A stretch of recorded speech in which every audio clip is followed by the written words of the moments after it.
द्रौपदी ने एक कपड़ा दिया था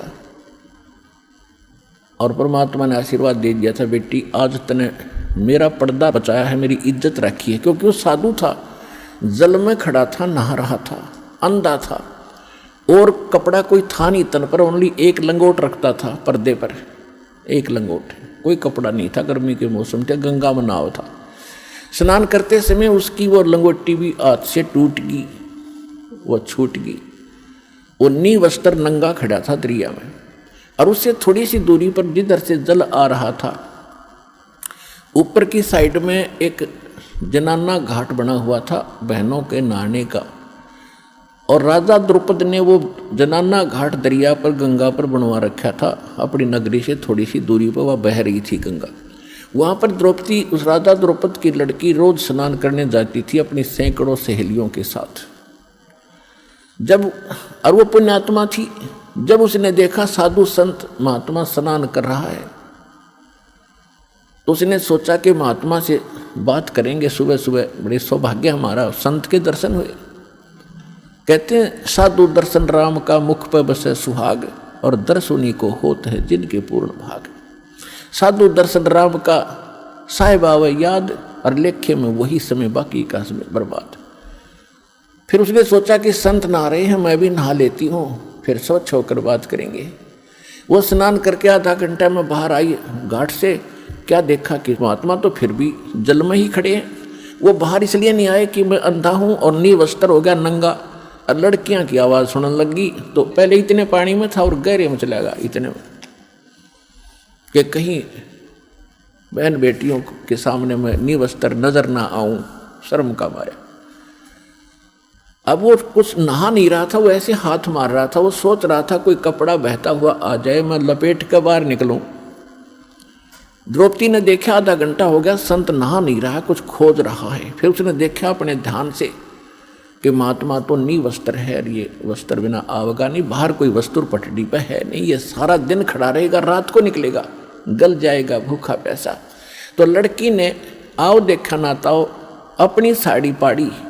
राजा की लड़की की कितनी कॉस्टली साड़ी होती है, कीमती साड़ी, कपड़ा होगा ही विचार कर लेना। और उसने उस इतनी कीमती साड़ी और संत के लिए पाड़ कर डाल दी। एक लकीर, एक बिलहात की, यानी 9 इंच लगभग, कोपीन आकार की, और पाड़ के और 3 फुट चौड़ी लंबी पानी में डाल दी। बहता हुआ वह साथ से निकल गई, लेकिन महात्मा ने दिखाई नहीं था, लीला थी उनकी, और निकल गई। 7-8 बार ऐसी साड़ी पाड़ पाड़ के, एक बिलहात यानी 9-9 इंच, 7-8 बार पाड़ के डाल दी, लेकिन साधु के हाथ नहीं लगी, वो साइड से निकल जाती थी, उसको दिखाई नहीं देता था। तो यह लीला भी भगवान कर रहे थे कि इसके कर्म बनाऊं, इसके कर्म बने, या इसका एक कैर टूटेगा, वो बचे क्यों करे इस बेटी का। अब देखो पुण्यात्मा, लोभ लालच करे तो ऐसा करे, बेईमाना करे तो ऐसा करे। उसके साथ और भी सहेली थी, नौकरानियाँ थी। उन नौकरानियों को भी कह सकती थी कि एक साड़ी का टुकड़ा डाल दो महात्मा के लिए, तो एक साड़ी क्या 2 साड़ी डाल। उसने पता था, नौकरानी को मालूम है आज अपनी राजा की लड़की के कहने से हम थोड़ा सा टुकड़ा साड़ी का देंगे, 2 साड़ी देगी, जाते ही 2-3 धोती देगी, बढ़िया, तो वो डाल सकती थी। लेकिन उसने उनको नहीं दिया, क्योंकि उसको मालूम था कि मैं पुण्य करूंगी अपने हाथ से, मुझे मिलेगा, ये करेंगे तो इनको मिलेगा। इतना अध्यात्म ज्ञान उन बच्चों को उसमें दिया जाता था। मैं रोटी खाऊंगी मेरा पेट भरेगा, ये खाएगी इसका भरेगा। तो उसने ये बेईमाना लालच करा।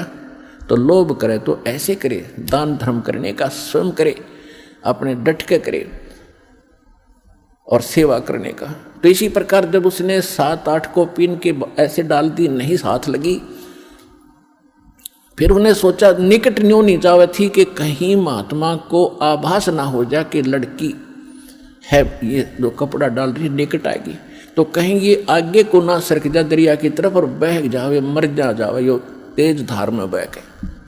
बोल इसलिए नहीं रही थी, इसलिए उसने एक लंबी लकड़ी उठाई जंगल से, उसके फिर एक और टुकड़ा पाड़ा, फाड़ के उसके लपेटा, और धीरे धीरे साधु संत के हाथ के निकट कर दिया, जहाँ वो ऐसे हाथ मार रहा था। जब उसके हाथ लग गया, उसने तुरंत उसको पकड़ा मजबूती से फिर उसने देखा कि ये वैसे कोई बहता हुआ कपड़ा नहीं है, ये तो स्पेशल साइज पाड़ कर साड़ी का दिया हुआ है, और बेटी भी आस पास ही होगी। वो तो अंतर्यामी थे, लेकिन लीला जो भगवान करते हैं, जैसे 120 वर्ष धानक रूप में, जुलाई रूप में काशी में रहेगी, कोई आज तक नहीं समझ पाया वो भगवान थे। आज समझ में आ गया कि वो परमात्मा थे और हैं और रहेंगे। तो ये लीला ऐसी गजब की करता, कोई सोच भी नहीं सकता ये भगवान है रह कैसे। अंधे की लीला करे थे, अंधे वाली करी पूरी। इस काल को भी धोखा देता है, यही वेद में लिखा है, और यही नानक साहब कहते ए ठगवाड़ा ठगी देश खरा सियाणा बहुता बार, ये धारण के रूप रहा करता है। और खुद कहते हैं भगवान सोचल सिद्धर मैं करूं अपने जन के काज। तो द्रौपदी जब उसने वो टुकड़ा लिया, देखा कि हाँ ये तो किसी लड़की बेटी ने दिया है, तो कहा बेटी आज तैने मेरी इज्जत रखी है, भगवान तेरी इज्जत रखेगा और तुझे बहुत ज्यादा दे। अब उसका वचन कैसे टले, तो सुपात्र को दिया दान।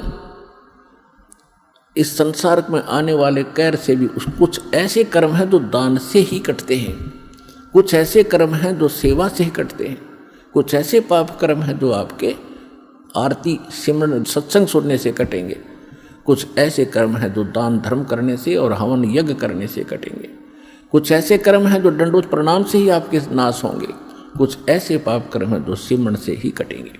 तो हमने सारे फार्मूले अपनाने अपने अंतःकरण को धोने के लिए, साफ करने के लिए। तो वो तरीके सारे के सारे आपको यहाँ मिलेंगे और पृथ्वी पर नहीं हैं। इससे आपका अंतःकरण भी साफ होगा, जिस कारण से आपको इस जीवन में भी सुख होगा और मोक्ष भी मिलेगा।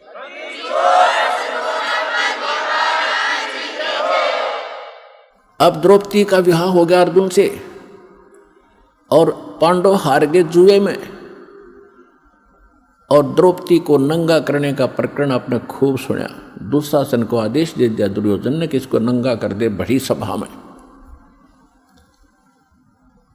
और इसका चीर उतार दे। हम अंधे हैं। द्रौपदी ने एक कुवचन कहा था, जिस समय राजा युधिष्ठिर ने एक शीश महल बनाया था शीशे का, और दुर्योधन को न्योता दिया था भोजन के लिए। ये गया तो इसकी टक्कर लगी शीशे में, दिखा कौन, यू गिर गया। द्रौपदी आई थी पानी लेकर के सिर पे मटका भर के, और हंसती हुई कहने लगी कि अंधों की संतान अंधी ही होती है।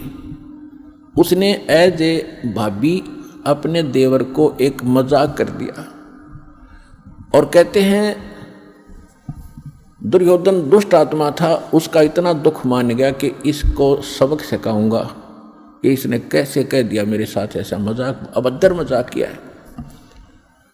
अपने आत्माओं परमात्मा कहते हैं साधु सोना और सजन, संत भगत सोना और सजन पुरुष टूट जोड़े 100 बार, और दुर्जन और पाका कलश एक के धक दरार।